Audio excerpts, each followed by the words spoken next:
seal number 6, Revelation chapter number 6, verses 12 through 17.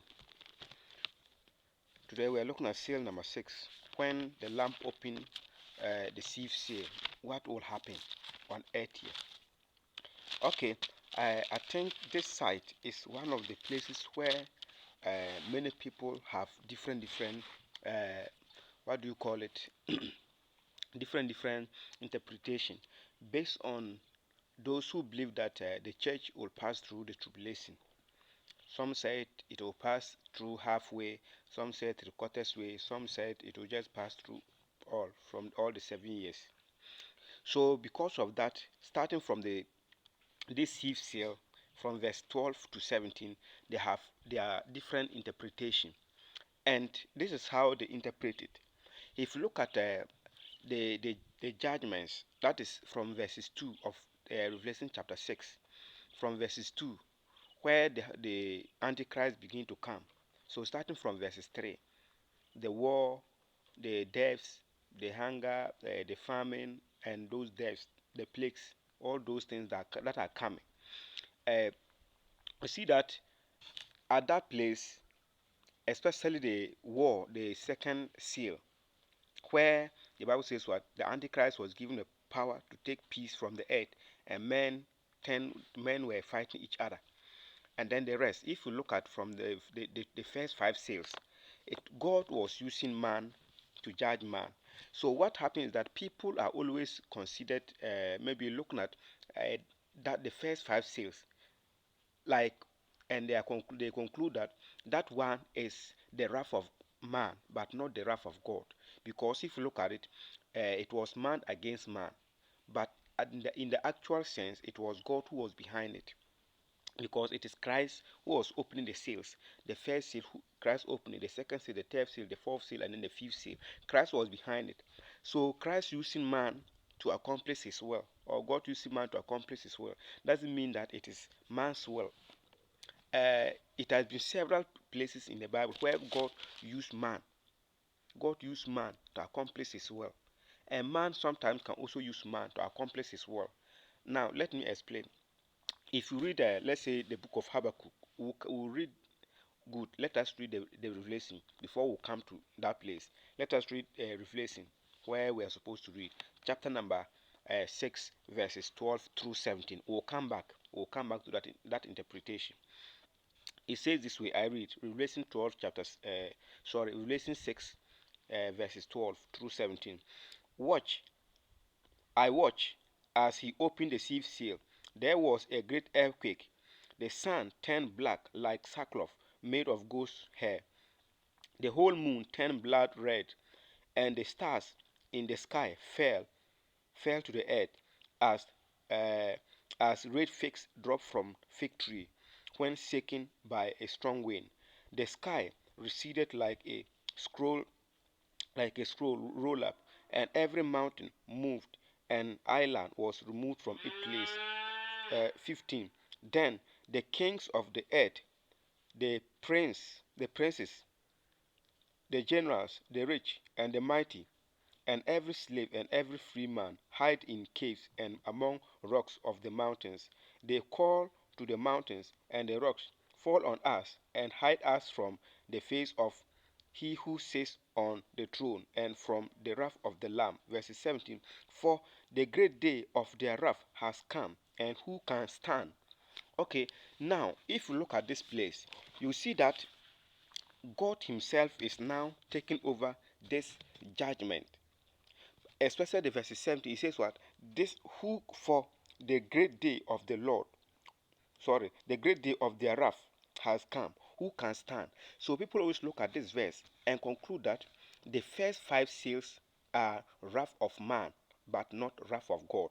So they interpret it as the church can only the church can only escape the wrath of God, but not wrath of man. So the church will pass through the first 5 seals. And then when you now get to the second seal, where the wrath of God starts, that is where the church will be raptured.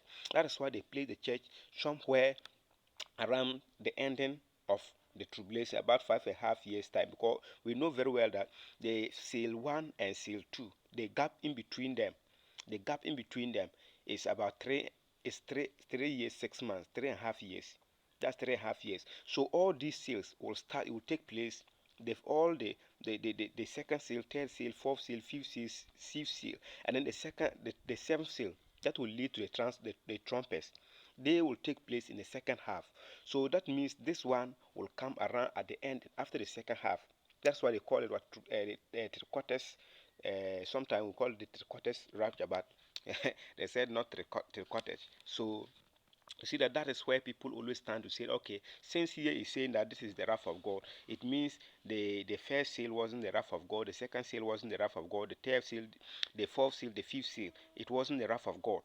Good, but if you look at it, that is not it is not that interpretation is not all that let's say strong, in the sense that God uses man to accomplish his will. So if God is using man, you can't say since God is using man and man is using it, man is performing the action, then it is the wrath of man but not of God. Good. Let us look at the nation Israel. When the nation Israel entered into idolatry and God wanted to punish them, what did he do? Which nation did he brought? He brought Nebuchadnezzar. If you read Habakkuk chapter number 1, what did Habakkuk said? Habakkuk was complaining, God, why are you looking at your people and they are committing all these sins and you are keeping quiet?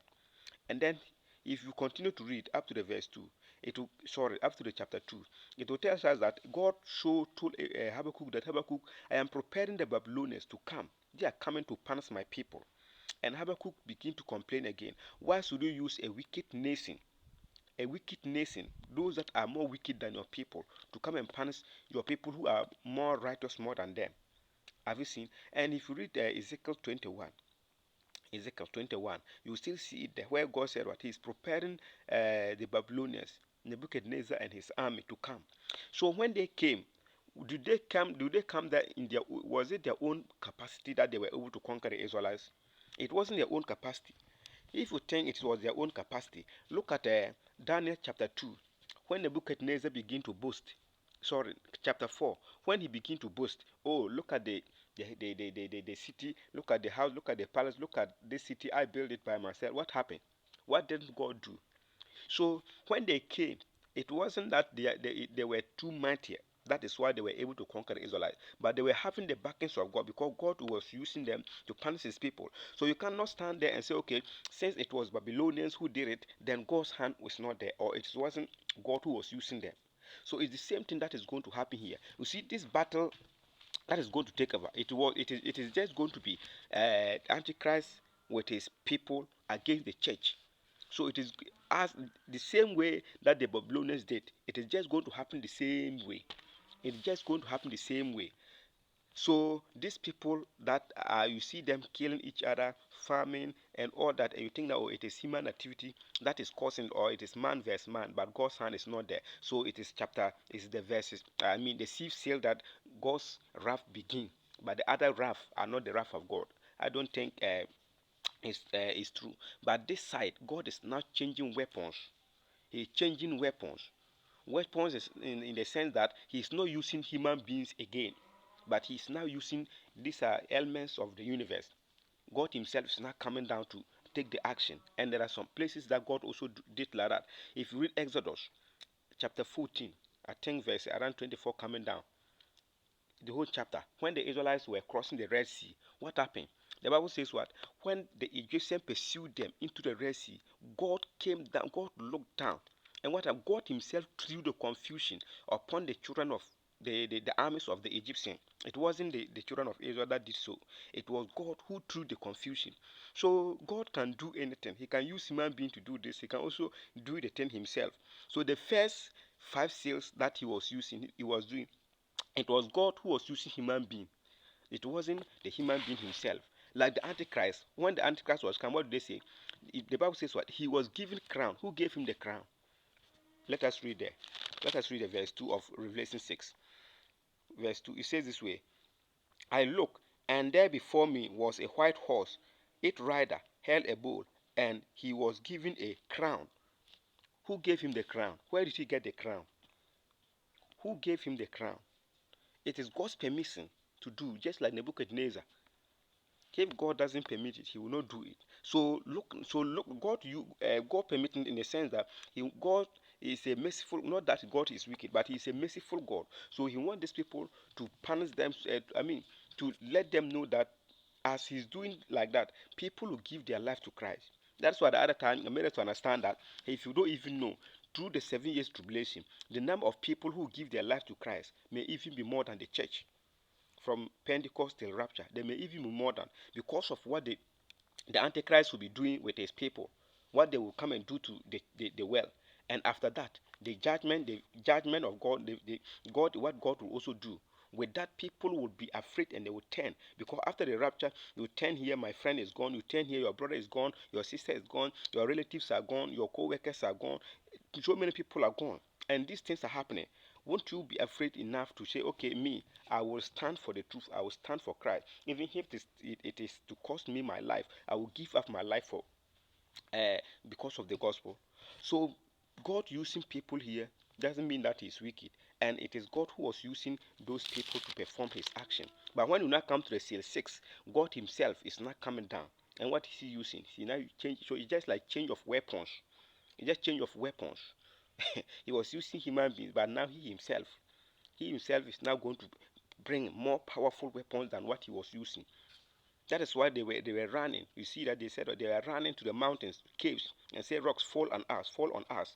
Good. So now let us look at what is now going to take over when the sieve seal. So I want us to understand that the two of them, the first 5 seals and then the second seal, the sieve seal, it is not that they are different. It's the same person who is behind them. It is the same person, because God can use man to accomplish His will. He can also accomplish Himself. If you also read, I think that is Genesis chapter number 11. When they were building the tower, what did God say? Let us go down and see what man is doing. He came down Himself. So God is capable of doing anything. So don't think that because of here He was using man. Now let's look at Uriah's wife Bathsheba, and then David. When David slept with Bathsheba and then she became pregnant, and he realized that Bathsheba was pregnant, and he wanted to kill Bathsheba. Uriah, and marry Bathsheba. What did he do? He made the captain of his soldiers to put Uriah into the hardest part of the battle, and then he was killed. Who killed Uriah? He was killed by the armies of their enemies. But what did the Bible say? David was held responsible because he caused it. He was the causer. He was standing behind whilst pushing the killing of Uriah. So David was punished because of that. David was held responsible because of that. When Uriah died and he married Bathsheba. So David was behind while pushing. So it was their enemies who killed Uriah, but who was behind it? You see that the Bible didn't accredit the killing to the enemies, but it was David. They held David responsible for it. So if you look at it, you cannot say, hey, because Antichrist was doing it is the power of Antichrist. That is why it is man to man. Meanwhile, somebody is behind. So the one who is behind is always the cause. The one who is behind is always the cause. So if something is happening, you ask who is behind. So the one that is behind, that is the one that is causing. David was behind the dying of Uriah. He killed him.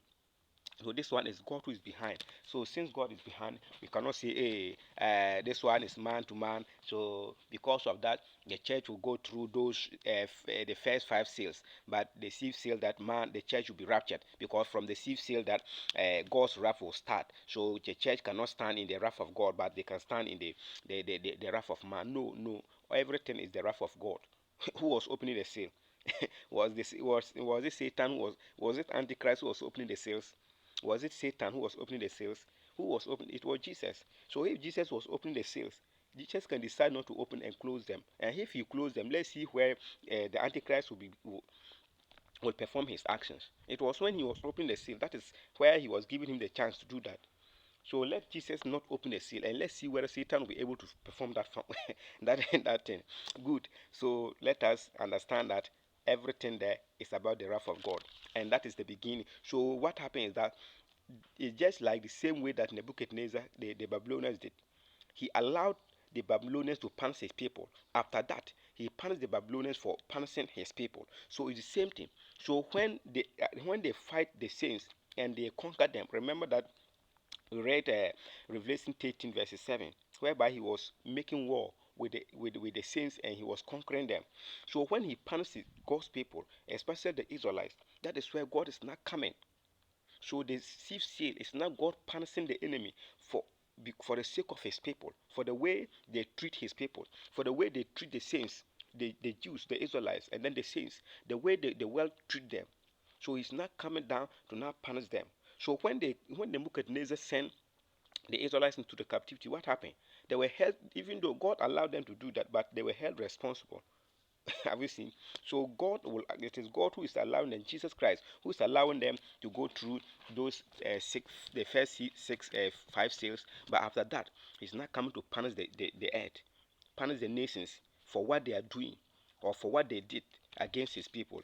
Good. So it says what? When He opened, what happened? The first thing is what? The earthquake. Earthquake. The earth is sitting upon a place. The earth crust is sitting upon place. So it says what? There was an earthquake. And from there, let us read again. Then verse 12. A great earthquake, the sun turned black uh, like sackcloth made of goat's hair. Now, this is what is likely to happen. Like if the place that the earth crust is sitting on, when they sift, that is where the surface of the earth will begin to shake. That is why we call it earthquake. So when that thing continue doing, and then the shaking is too great, it can cause volcanic activities. That is volcanic eruption, whereby that molten magma, will erupt.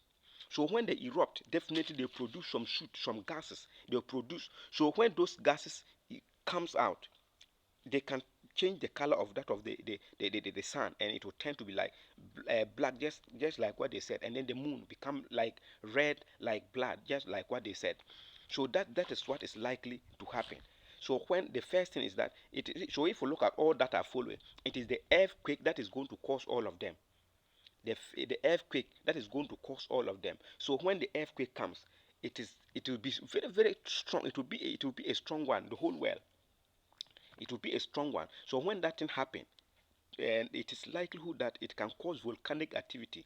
So when it happens, the molten magma, when they erupt out, they can cause, they produce or shoot gases, poisonous ones. So they can turn the color of the sun, and then that of the moon. So the other one follows. It says what? Okay, let us read.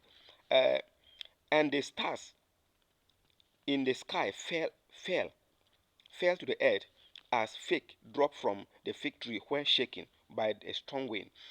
And the sky receded like a scroll rolling up, and the mountains and the islands moved from their places. Good.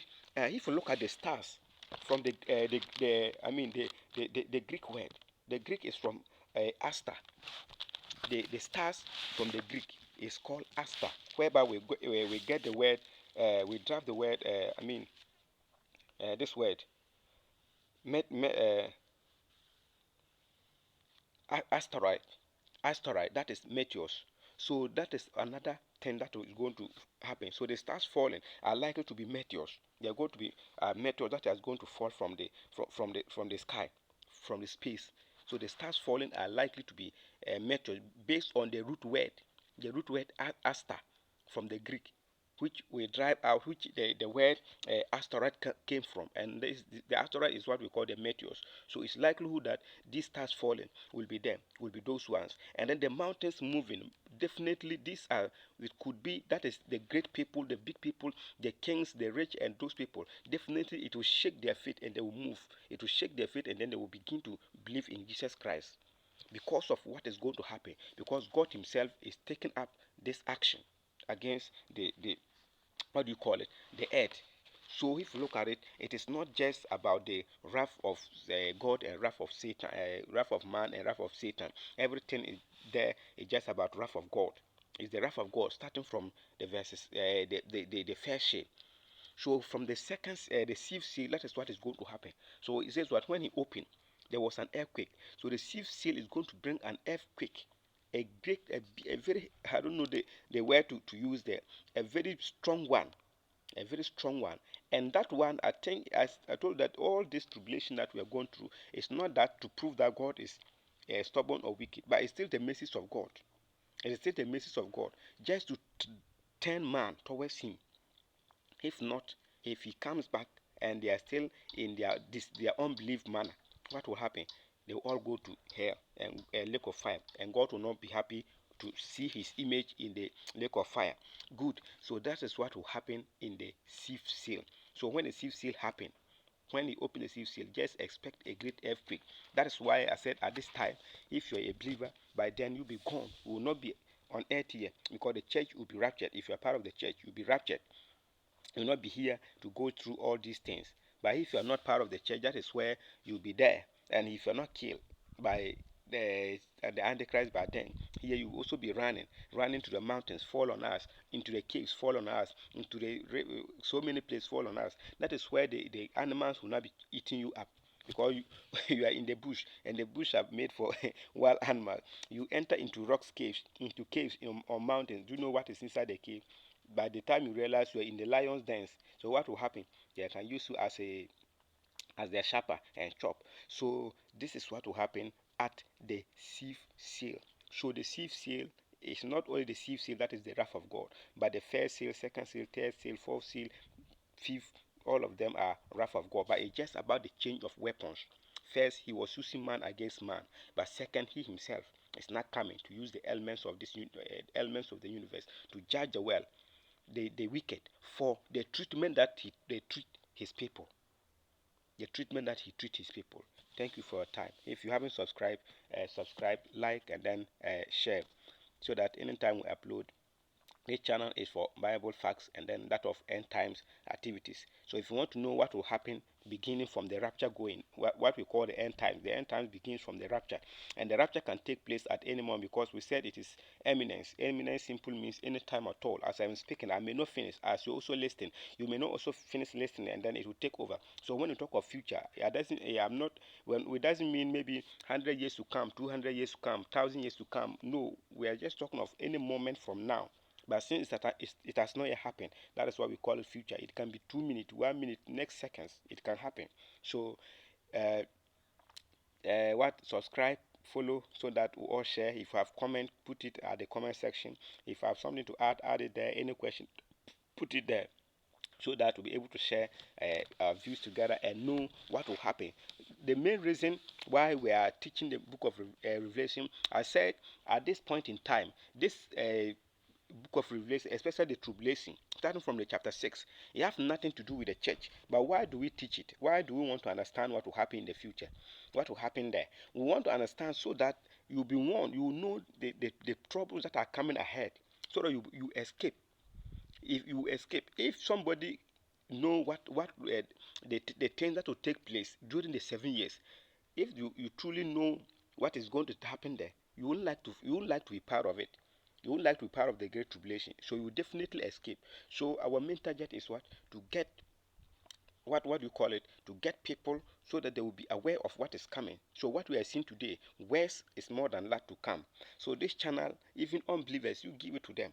Let them listen to the tape. Let them listen, join the channel, and they should see what is coming next, so that they will know that what we are saying, it is not just for fun, but it is truly what is going to happen in reality. So we want to know what the things that are going to happen in the future. Thank you for your time. May the living God bless you and keep you all the time. Bye bye till we meet.